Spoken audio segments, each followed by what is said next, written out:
Om Sadashiva Samarambam Shankaracharya Madhyamam Asmadacharya Paryantam Vande Guru Param Param Om Namastê. Para o Niskama Bhakta, dando continuidade, não pode haver preocupação, não pode haver ansiedade. A ansiedade surge quando eu sou específico apenas sobre o tipo de destino, de futuro, né, de coisas que eu quero.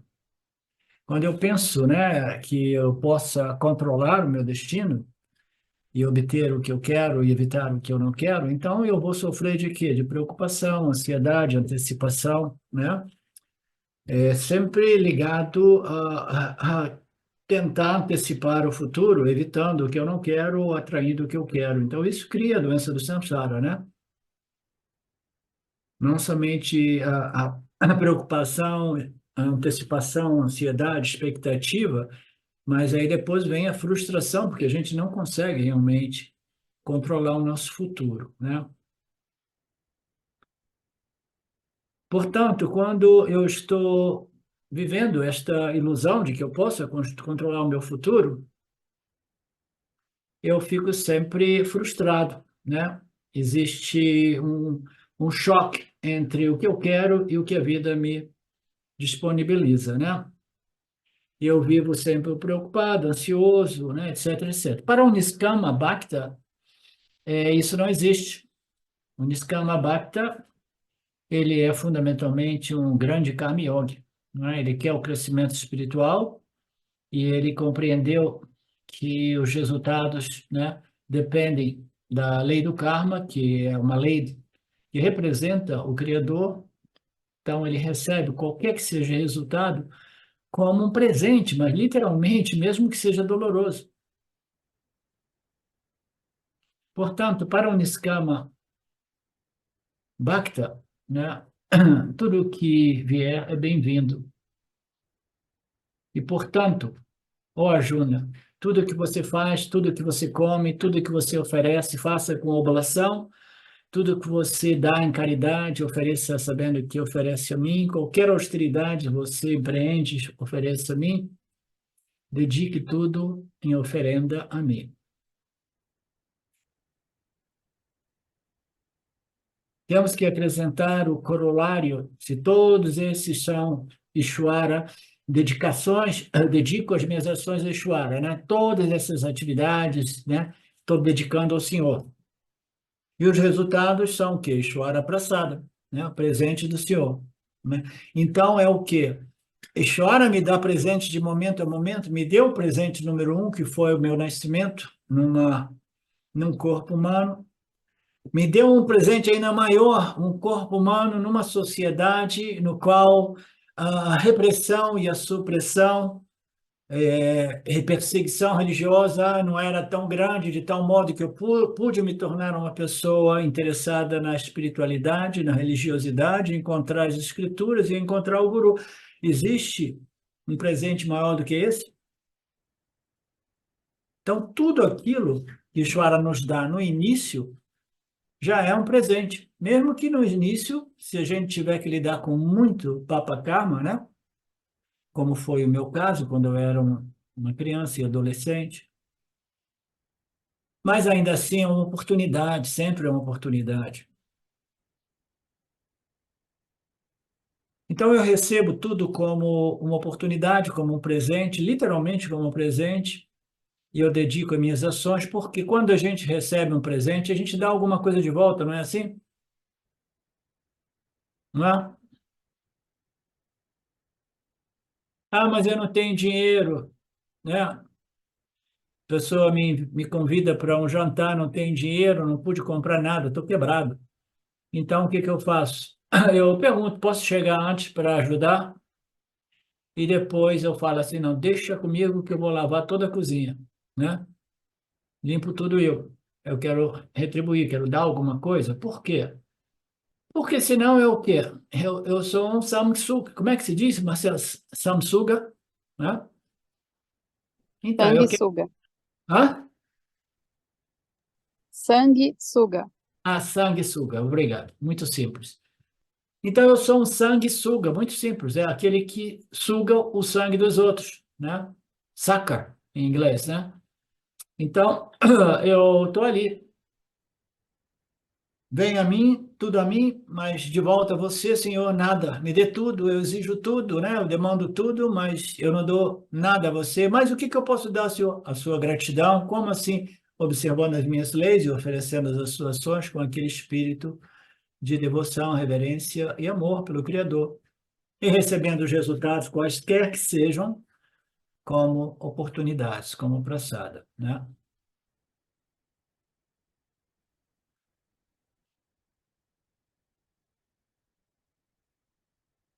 Então, quando a gente lê tudo isso sobre o Niskama Bhakta, a gente tem que lembrar dos ensinamentos do capítulo 2, 3, que é os ensinamentos do Karma Yoga, né? Que o Karma Yoga é aquele que oferece as ações como, como com dedicação ao Senhor, né? E recebe os resultados como prasada.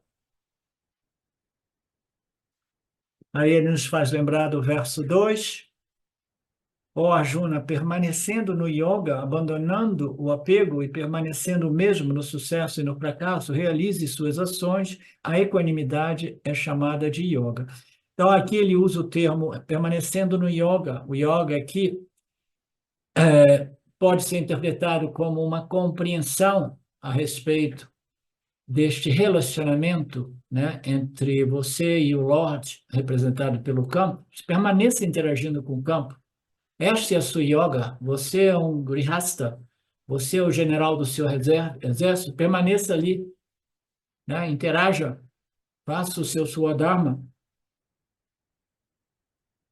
E sem expectativa, sem apego a respeito do resultado, tanto no sucesso como no fracasso, faça as suas ações, né? A equanimidade é chamada de... Então, os frutos desta compreensão é o que? É um sentimento de neutralização da problemática do samsara, que é a expectativa, o medo, a ansiedade, o desejo, frustração, a equanimidade. Eu faço as coisas, né, com aquele espírito de doação, de dedicação, recebo com espírito de gratidão e eu resolvi, né, a maior parte do problema da doença do samsara, permanecendo no yoga, permanecendo nas minhas ações dentro do meu Swadharma, oferecendo todas as ações a mim com uma mente devota, lute sem expectativas, sem possessividade e sem ansiedade. Ele nos dá exemplos, né, diversos do capítulo 2 e do capítulo 3. Portanto, ao definir Karma Yoga,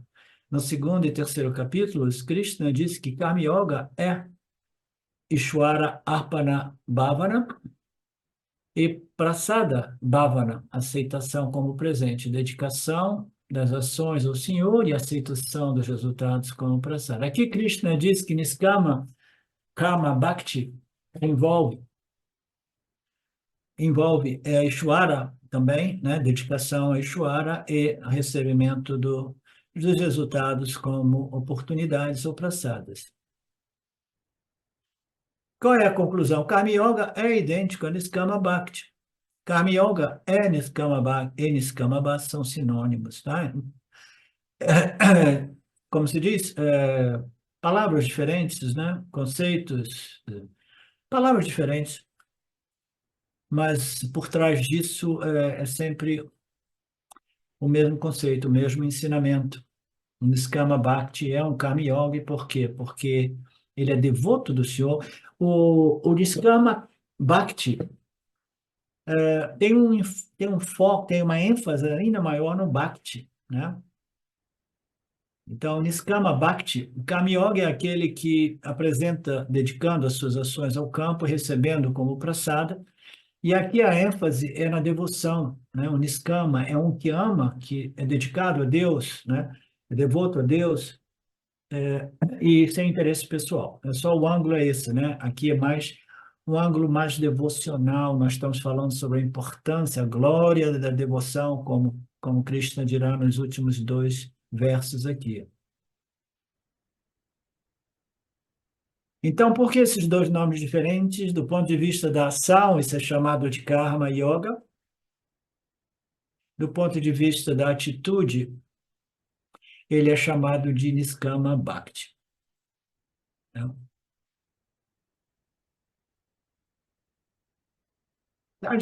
A a distinção é quase nenhuma, tá?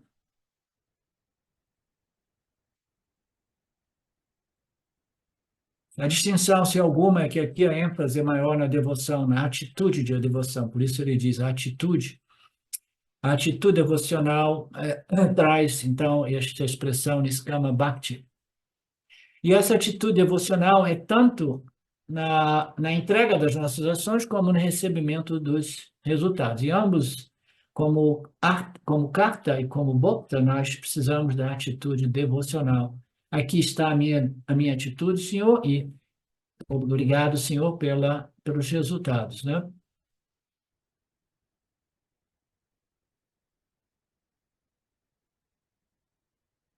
E aí ele começa aqui dizendo assim, tudo bem, e agora? Esse Niskama Bhakta, ele faz tudo isso, mas como é que ele faz? Onde é que está esse Shwara? Será que ele está lá no Puja Room, na salinha de meditação, ou no meu altar com os meus santinhos? Onde é que está esse Shwara, né? Aí um Karma Yogi mais avançado, ou um Vedantin dirá assim, putz, cara, você está procurando Ishwara ainda? Eu estou procurando aonde ele não se encontra. Aonde não está esse Ishwara, né? Lembra-se quando alguém escreveu Deus não está em lugar nenhum, né? Para um ateísta, Deus não existe, não existe Deus, existe só matéria e energia. Aí um devoto veio e diz assim, muito corretamente, ele fala assim, onde ele não está? O Senhor está em todos os seres. Portanto, permaneça no coração, ele permanece no coração de todos os seres. Ok, eu tenho que explicar essa passagem porque ela faz sentido na língua inglesa. Na língua inglesa, a gente diz, o materialista diz, Deus is nowhere, nowhere. Nowhere é em lugar nenhum, ok? Nowhere. No e where. O no termina em o, where começa com W. Se você puxa o W para cá, aí aqui é now, here. Now, aqui e agora. Hum? Então, o ateísta diz, Deus está nowhere, lugar nenhum. Aí, na língua inglesa, você separa as duas palavras, puxa o W para cá, aí diz assim, não, aqui a própria linguagem, a própria, né, fotografia está dizendo, aí está now, here, aqui e agora. Agora e aqui, tá?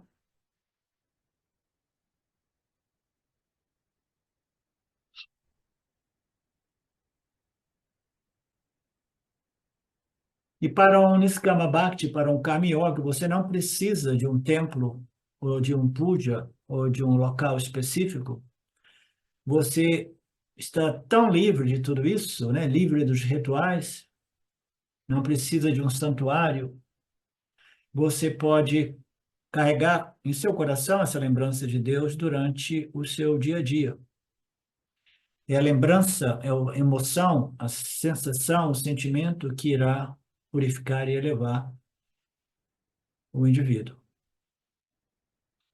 Verso 28, desta maneira, você será liberado, libertado de todos os laços de ações que causam punya papa com uma mente devotada a sannyasa e ao yoga, liberado enquanto viver e me alcançará após a morte. Então, aqui ele diz que se você realmente for um devoto de mim, né, sem interesse materialista, mas com interesse somente em mim e na sua elevação, na elevação que é possível dentro do âmbito desta relação de interesse da criatura, tem um interesse genuíno para compreender o Criador, deste modo, você acabará sendo libertado de todos os laços das ações. Quais são os laços das ações?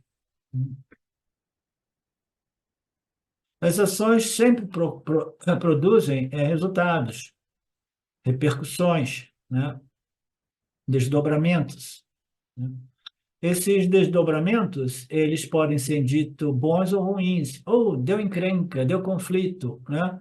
Opa, que legal, agora, ó, esta foi uma ação boa, foram palavras boas, agora eu me sinto pacificada porque não tem nenhum conflito ao meu redor. É difícil viver nesse mundo sem experimentar conflitos kármicos, né? Porque às vezes mesmo a sua mera presença, ser assim como você é, já produz uma certa reação negativa em alguém que você não está nem atento, né?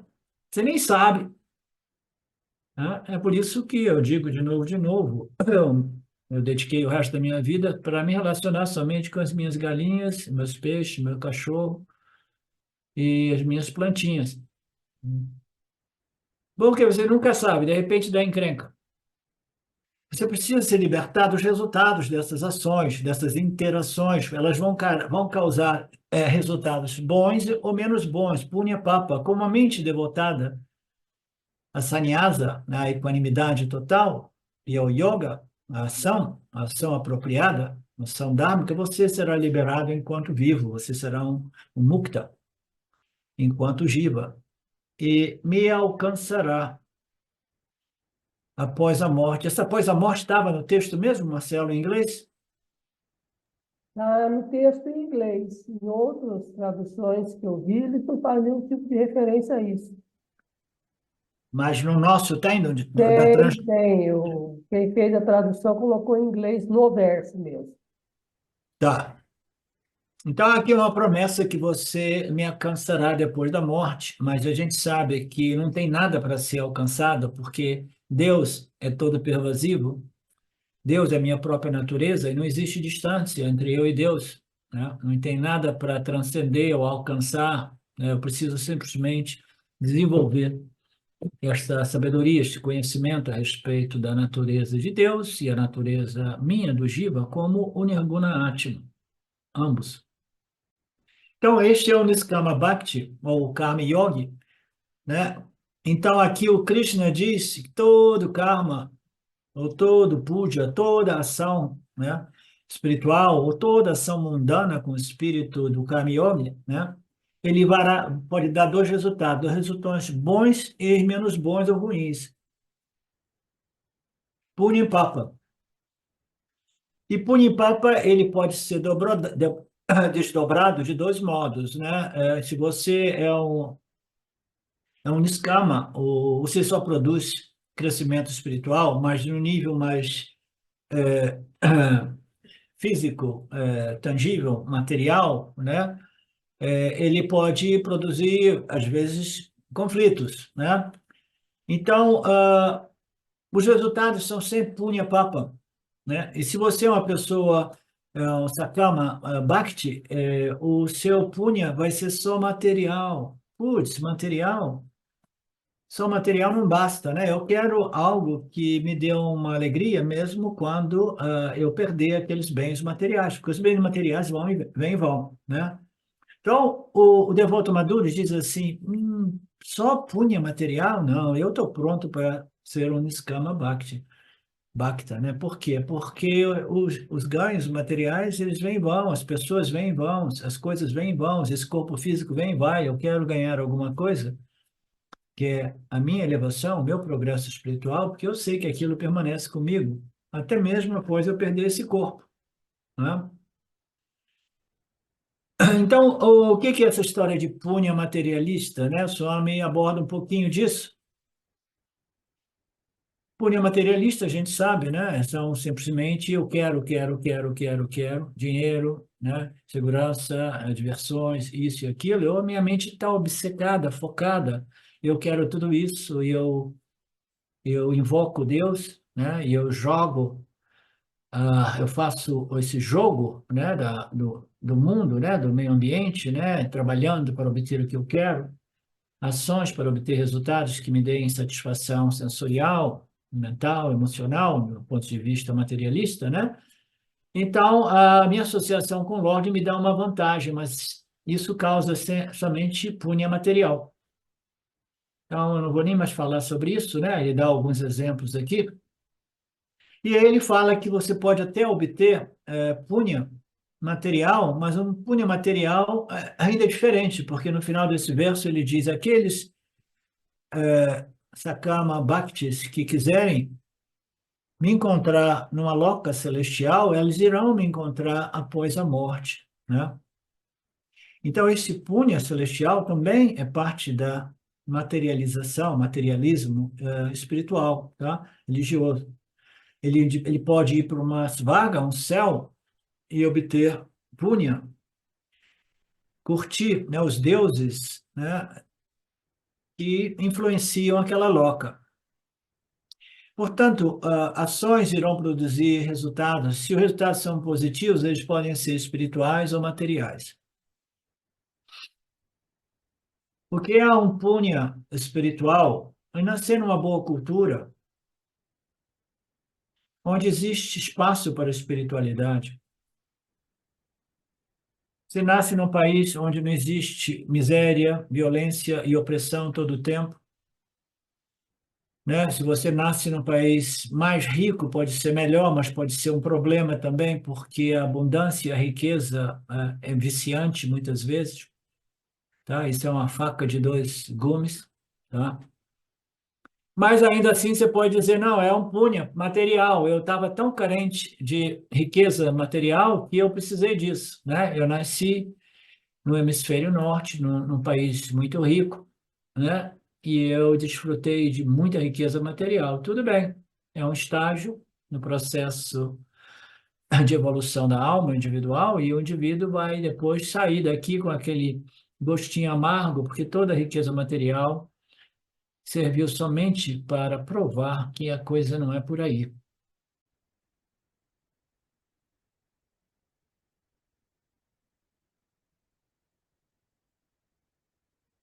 Então, tudo isso é punha. Então, o punha, ele se manifesta espiritualmente e materialmente. Se eu fui um devoto, se eu observei as leis do Deus, de repente eu me torno um super rico, nasço numa família super rica. Mas as coisas não são bem assim, preto e branco, entendeu? Porque a maioria dessas pessoas ricas, elas não estão realmente desfrutando de punha, elas estão desfrutando de papa, porque eles obtiveram todos aqueles milhões ou bilhões violando o Dharma, entendeu? A coisa mais comum nos dias de hoje, nesse período de Kali Yuga. Então, a gente é bom compreender isso, que essas pessoas que nadam nos bilhões, né, elas são pessoas miseráveis, porque elas sacrificaram realmente a espiritualidade, porque toda aquela riqueza foi ganhada, né, violando na base de as custas da violação do Dharma. Mas existem exceções às regras, né? O que a gente está interessado é punho espiritual. Por causa do punho espiritual, essa vassana espiritual que nos trouxe aqui, né, no Vedanta Brasil, a gente naturalmente, né, vai acabar encontrando um ambiente espiritual. A gente encontra uma família, né, mais propícia, né, a abrir espaço para o desenvolvimento, né, espiritual. Isso é um grande punho, porque na infância nós obtemos o fortalecimento do samsara. Então, eu não tive esse privilégio de nascer, é muito raro uma alma individual nascer numa família religiosa, espiritual, e esse ser já com uma vasta espiritual, aí, ó, o impulso é enorme, porque o ambiente já é muito favorável a este desenvolvimento, tá? Já para outras crianças é uma dificuldade, como foi o meu caso, foi nadar contra uma corrente. Não que meus pais tenham sido pessoas adármicas, mas as tendências espirituais eram simplesmente ausentes, né, inexistentes. Não que meus pais fossem materialistas, mas eles eram sobrevivencialistas, porque classe média baixa, ela só pensa em como sobreviver. Então, isso para nos dar uma indicação do que seja um punho espiritual. O que é o punho espiritual? Nascer nessas condições, ou mesmo que as condições não sejam as melhores, você nada contra a corrente, você encontra o seu caminho espiritual, né, aos trancos e aos barrancos, né, nas quedas, e que você se levanta e continua, né? E tudo isso é uma demonstração de uma vassana, né, espiritual, que é a expressão de punha. Isso nos traz as escrituras espirituais reveladas por Ishvara, né? Shankaracharya nos disse no Vivekachudamani, esse é um verso importante que talvez vocês lembrem, né? E aqui estão três coisas que são realmente raras e são devidas a punya. Aqui ele fala graça do Senhor, graça de Deus. Graça de Deus é punya, mas Deus não dá punya por acaso, né? O punya precisa ser merecido, precisa ser conquistado por todos nós, né? Lembrando que tudo isso é um sistema meritocrático. Então, quais são as coisas mais elevadas, o punya mais elevadas, as mais raras, né? Que são devidas à graça de Deus, né? A graça de Deus, que são os meus punyas, né? Os punyas dependem da graça de Deus, mas que graça de Deus é essa? Se não é uma coisa realmente dada por Deus, porque depende das minhas ações e os resultados, né? Então, que graça de Deus é essa? A graça de Deus é o sistema Ishvara e as leis do karma que vão dando de volta para a gente exatamente aquilo que a gente merece. Lembra que nós seguimos a lógica para compreender que Ishvara pode ser visto e deve ser visto como essa lei mais fundamental que existe, que é a lei do karma, que sustenta, né, este campo de interação do ponto de vista do jiva humano, né, e que realmente estrutura tudo de modo tal que se a gente vacila, né, se a gente produz muito papa, a gente vai desenvolver uma mente perturbada e incapaz de crescer. Então, que punha, que graça é essa? É o sistema de karma, né? O karma, a graça de Deus. Então, quais são os punhas mais elevados, né? É um nascimento humano, né? Mesmo que seja no planetinha dos bárbaros, ainda assim nós temos uma boa possibilidade, né, de crescer, desenvolver. O anseio pela libertação, um desejo pelo autoconhecimento, pelo conhecimento da natureza de Deus, e o cuidado protetor de um guru competente, honesto, né, que é raro também encontrar, muito raro. Então, a graça de Deus, o nascimento humano, a graça de Deus se manifesta com o nascimento humano, você com uma vassana espiritual que quer a libertação do samsara e um contato com as escrituras e um guru competente.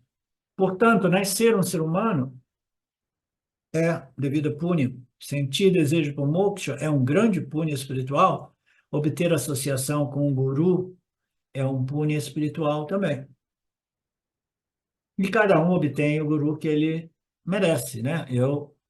No meu processo, eu encontrei gurus e gurus e gurus e gurus, até chegar nas escrituras e chegar no meu guru de hoje, que é Swami Paramarthananda, que dentro da nossa Sampradaya é o mais brilhante, o mais competente de todos, né? Isso também diz muito sobre o meu punha pessoal, como expositor também do Vedanta.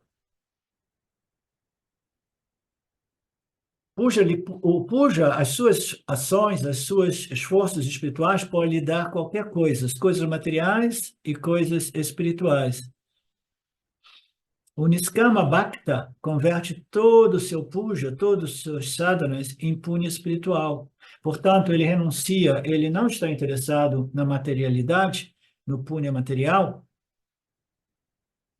E é claro, ele também está livre de papa material. Ele não vai roubar, não vai trapacear, não vai fazer coisas para complicar a sua vida, né? Ele não quer realmente entrar no mundão lá para obter coisas materiais, mas nem por isso ele fica de fora tentando roubar na primeira oportunidade. Não, ele simplesmente ele fica feliz em viver uma vida muito simples, né, fazendo esse trabalho interior de crescimento espiritual.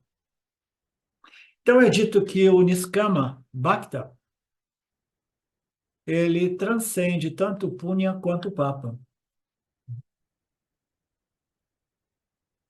Então, o que que significa ele transcende tanto o Punya como o Papa? É mais fácil nós compreendermos que o indivíduo ele se conformou, se harmonizou às leis do Senhor a tal modo que aquela atitude purificou ainda mais o seu intelecto, né, a atitude emocional, e assim ele conseguiu discriminar mais claramente entre Dharma e Adharma, e ele já não produz papa, efetivamente papa, né? Ele produz punha. Então, é mais fácil a gente compreender que um bhakta muito elevado, um niskama bhakta, que pode ser um mumukta bhakta, né? Mumukshu bhakta, ele evita o Papa, ele transcende o Papa, mas o Punya, né? Será que ele transcende ou evita o Punya realmente? Né? Vamos ver o que que o Swami diz, né? Então, Arjuna, você será liberado do Punya Papa. Aqui, Punya significa Punya material, e é natural. Você é um Niskama Bhakta. Você transcendeu a necessidade, você já não é interessado em ganho material, desde que, a menos que seja aquele mínimo necessário para que você possa fazer o trabalho espiritual, né? Se bem que tem sempre a possibilidade de você chutar o pau da barraca, como a gente diz, ir para um ashram, ir para a floresta e tentar sobreviver lá sem participar em nada, né? De nada nesta sociedade, né? Punha material. Então, você transcende o punha material e você transcende o Papa. O Papa material, eu diria até o Papa espiritual. Então, esse punha, você transcende o punha, você já não tem interesse no punha material. É isso que significa, tá? Tinha esquecido essa passagem. Então, o punha material já não é o foco de um indivíduo maduro, espiritualmente falando, né?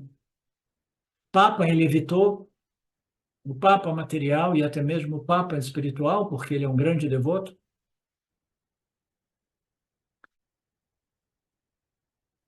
Então, Arjuna, você será libertado, né, do Punya Pala.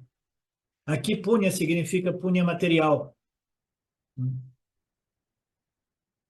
E do Papa, você também estará livre. Vamos ver se o Swami fala alguma coisa sobre este Papa. Por que ele não vai conseguir o Papa? Por que ele vai evitar o Papa? Dizemos que quando Niskama Bhakti, quando for Niskama Bhakti, mesmo quando as regras forem violadas, ele não receberá o Papa. Então, aqui é mais em relação às ações ritualísticas que, não sendo devidamente executadas, né, não produzem papa. Ainda é em relação àquelas passagens anteriores relativas aos exemplos das pessoas que transcendem, né, elas evitam o punya e o papa, porque o que importa é o que a devoção e a intenção no coração do devoto. Mesmo que haja erros na pronúncia, né, Bhagwan irá corrigi-lo e ouvi-lo. Agora, ele vai recitar os 1000 nomes de Vishnu, imagina que dificuldade, 1000 nomes, e aí ele pode errar um, esquecer o outro, né? Então, eu perdi tudo, perdi todo o esforço. Não, me fez lembrar no início, quando eu vim para o Brasil, uns 10 anos atrás, eu conheci uma pessoa de São Paulo, e ela tinha entrado em contato com o Shine World, e James disse para ela entrar em contato comigo. E ela entrou em contato comigo. Só que ela era uma tipa com diversas noções espirituais e ela tinha uma ambição de ser uma professora de Vedanta, alguma coisa, não sei, imediatamente ela começou a competir comigo. E aí ela escreveu para o James e para a Sundari na época, dizendo, esse cara não sabe nem falar Vassana, ele fala Vassana. Na época eu falava Vassana, né? Porque meu conhecimento sânscrito ainda era pior do que o conhecimento de hoje, pronúncia, etc. Ela escreveu, esse cara fala Vassana em vez de Vassana. né? O que que vocês estão fazendo com esse cara aqui no Brasil? Blá, blá, blá. Aí o James respondeu para ela e mandou a cópia para mim, mas quem que se interessa com a pronúncia certa ou errada, né? Em suma, existem tantas coisas que são irrelevantes, mas se tornam muito relevantes para os devotos e os buscadores menos maduros, né?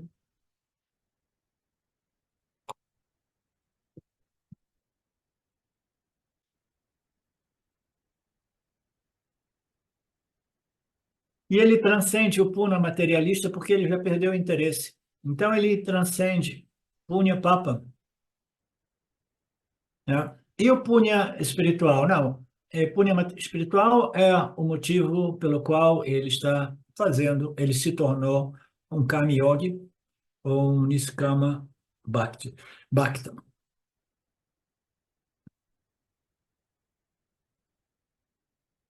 Então, disse, transcender ambos, tudo bem, mas transcender o punha, por que punha? Não, punha é material, ele já disse, entendeu? Ele não tem interesse em punha material, ele quer punha espiritual, não se preocupe.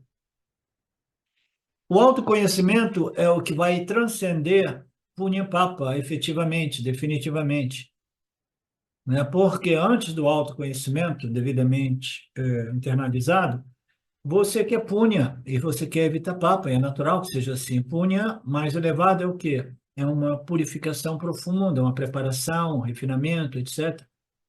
Então, esse é o punha mais elevado, né? Aí, uma vez o autoconhecimento seja devidamente internalizado, aí o indivíduo, né, ele é dito ser autorrealizado, ou yani, ou aquilo que seja, e ele já não se interessa por punha papa, tá? Muito embora ele, em regra geral, não produza papa, porque se ele tiver o conhecimento completo, que significa conhecimento da estrutura mítia e da realidade sátia, se ele tiver o conhecimento completo, ele vai evitar, ele vai observar o Dharma, porque ele foi purificado no fogo do Jnana, no fogo do autoconhecimento, como revelado nas escrituras, né? Então, o Yanni, ele simplesmente, ele já não tem preocupação de produzir punha, nem de Vitapapa. Vitapapa nem produzir punha é importante no processo de preparação, purificação do complexo corpo, mente e sentidos. Nos estágios iniciais, Papa é um problema. Ele te amarra, ele suga a sua energia. E punha é bom, é importante, fundamental, até que nos tornemos suficientemente maduros. Mas você depender só de punha, você utilizar punha como um fim e não como um meio, é um problema também. Não é assim, Betânia? Por quê? Porque o punha se esgota. Você está sempre trabalhando, pedalando para produzir punha, o punha se esgota, né? Aí você trabalha, trabalha, trabalha, aí de repente você fica velho. Aí você já não consegue fazer muitas sadhanas, muitos rituais, muitos pujas, né? Isso e aquilo. E agora, como é que vai fazer? Como é que você vai continuar produzindo punha, né? A menos que você tenha se tornado um karma yoga de alto nível, né? Muito avançado, aí o punha ele foi retido como crescimento espiritual e aquele punha ele não é perdido, né? Mas ainda assim ele não liberta, porque como nós sabemos, ele simplesmente irá propiciar umas férias de alto luxo no hotel 5 estrelas num desses paraísos celestiais, onde as escrituras dizem os prazeres são incalculáveis, são indescritíveis, né? Mas depois o indivíduo, ter esgotado o punho, ele volta, né? Porque ele só não volta quando ele perdeu o interesse até mesmo por punha. Vocês entendem? Então, o mecanismo todo ele é fundado no desejo, desejo por haver ou evitar. Ele volta porque ele quer punha. Se você realmente perdeu o desejo por qualquer coisa deste mundo, até mesmo punha celestial, aí se Ishvara te manda de volta para cá, é porque ele vai precisar que você venha aqui fazer algum trabalho importante, né, para a sociedade.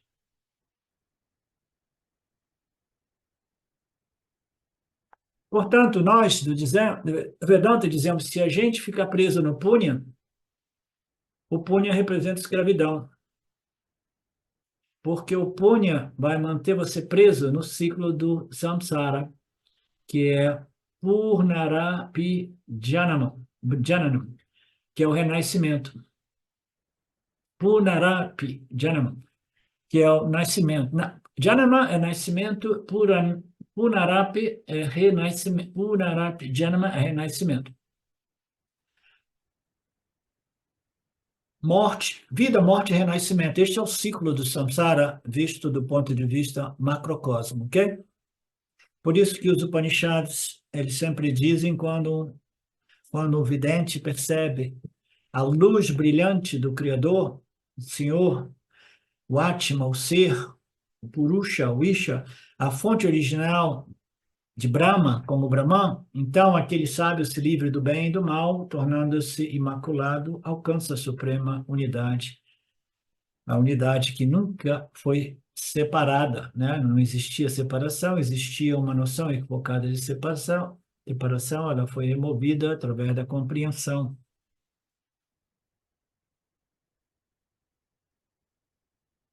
Mundaka. É bonito, são versos muito poéticos, né? Quando um vidente percebe o brilho da consciência no intelecto humano e aquilo chama a atenção do indivíduo, entendeu? Antes, este brilho, ele batia e refletia o mundo material, né? E aí a nossa atenção ia para onde? A nossa atenção ia para o mundo dos objetos iluminados e revelados por este brilho da consciência refletido.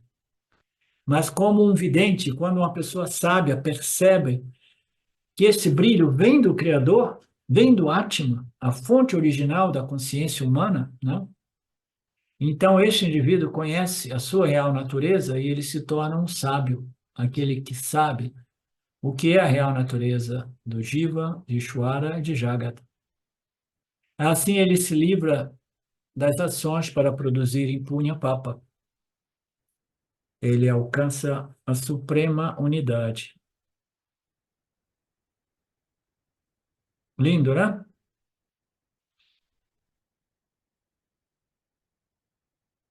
E quem é esse? Esse é o Niskama Bhakta. Ele recebe um título, porque agora é temporada de título, né? Está fazendo uma brincadeira, tudo tem um título. Assim, Krishna também deu esse título novo. Em vez de Karma Yoga, chama de Niskama Bhakta, ou Karma Yoga, como queiramos. Qual é esse título? É um novo título, Sannyasa Yoga Yukta Tatma. Uma mente devotada à renúncia e à yoga. As ações e as renúncias dos resultados. Ele é um sannyasi, ele é um yogi, ele é um karma yogi, ou em outras palavras, um niskama bhakta. Ele tem sannyasa e ele também tem yoga. Yoga, ele é um grihasta, ou ele ainda interage com o campo, né? Ele converte todas as suas yogas ou ações em práticas, né? De oferenda, de recebimento, né? Com o espírito do Karma Yoga. E ele também é um sannyasi, como nós vimos em algumas passagens dos capítulos anteriores. Que tipo de sannyasi é esse? Ele renunciou o quê?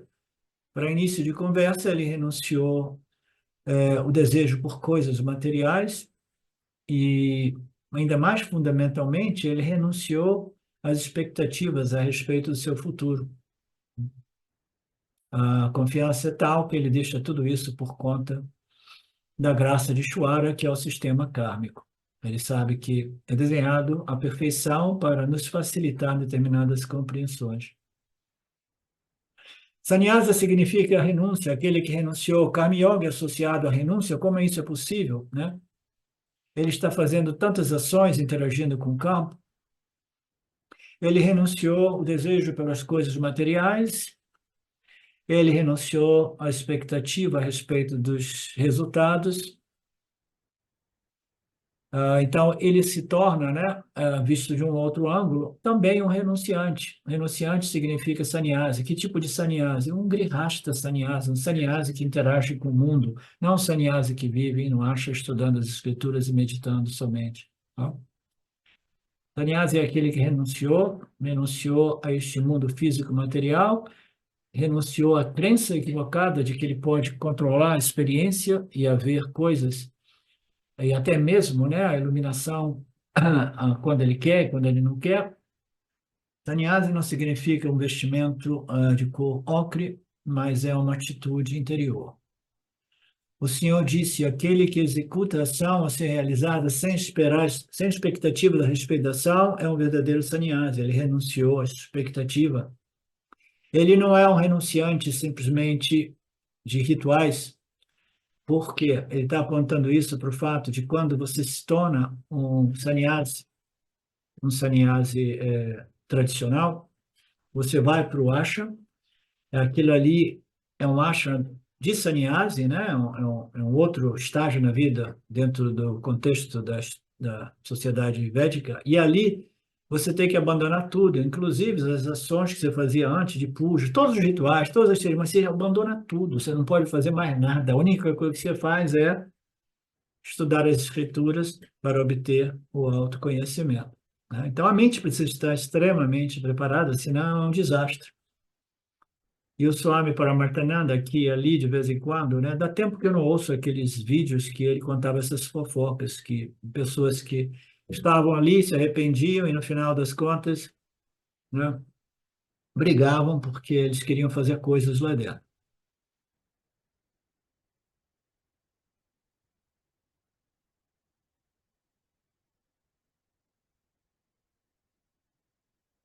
Além disso, ele é um yogi e não um renunciante de atividade. Yogi é aquele que interage com o mundo através de seus papéis sociais. Ou, Arjuna, aquilo que eles chamam de renúncia é somente um karma yoga. Não pense que você precisa de, né, ir para o ashram e viver daquele modo.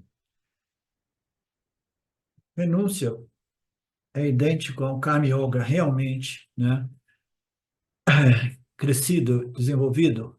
Ninguém se torna um karma yogi sem renunciar aos desejos. Essa é a renúncia mais importante que existe. Você pode renunciar aos seus bens materiais, você pode renunciar a todas as ações, né, rituais, coisas que você fazia no mundo material e no mundo religioso, né? Você renuncia a tudo, né? Mas fundamentalmente você tem que renunciar aqui aos desejos, é a renúncia final. E essa renúncia aos desejos, ela precisa estar acompanhada pela renúncia daquele que renunciou aos desejos também. Que o indivíduo pode desenvolver um ego do renunciante, né? Eu renunciei tudo. Então, o que está faltando, Lord? Está faltando renunciar a este ego do renunciante. Tá? Se abandonarmos a ansiedade em relação às coisas materialistas, será uma grande renúncia? Sim, naturalmente. Se você abandonar essa ansiedade, o que acontecerá? Mas se eu abandonar essa ansiedade, Swami Ji, o que acontecerá com a minha segurança? Sim, você no início pode ficar com medo, porque as coisas materiais te dão um senso, né, de segurança, mas é uma pseudo-segurança. Mas Krishna diz, aqueles que vêm para mim, me veem um com eles, né, não são diferentes, habitam em mim e eu vou cuidar de tudo o que eles queiram.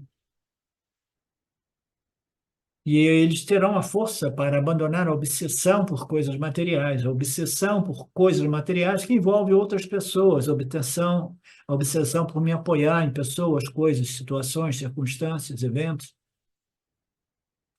A insegurança não tem nada a ver com coisas que você se apoia. A segurança é um estado de espírito, né? É uma situação mental, um problema da mente, a insegurança. É algo que tem a ver com a mente e não com o que você tem e o que você não tem. Até mesmo pessoas muito ricas, elas se sentem muito pobres e inseguras. Elas sempre olham para cima e dizem assim, putz, quem vai ser o primeiro trilionário neste planetinha dos bárbaros? Então ele vai se sentir menor, inferior, né? E a insegurança é que a qualquer momento você pode perder quase tudo.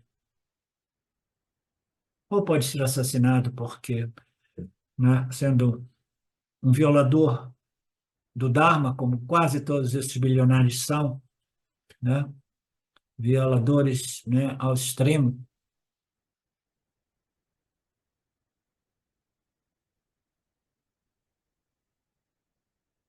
Então, o Senhor vai nos conceder essa sensação de segurança na medida que nós compreendemos o sistema Ishvara, a graça de Deus, e, portanto, o devoto é aquele que vai gradualmente, mas certamente, abandonando as expectativas, preocupações, ansiedades e medos a respeito do futuro.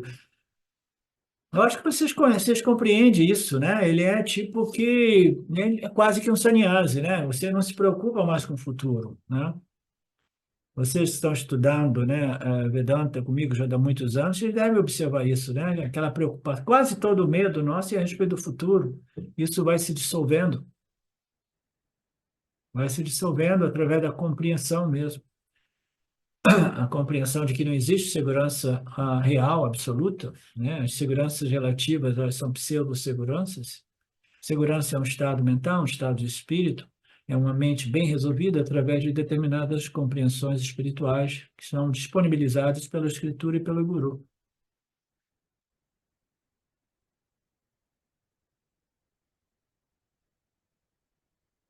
Bhaja Govinda, Shankaracharya, ó iludido, desista do seu desejo por riqueza, liberte a sua mente do desejo e preencha-a com o pensamento em Brahman.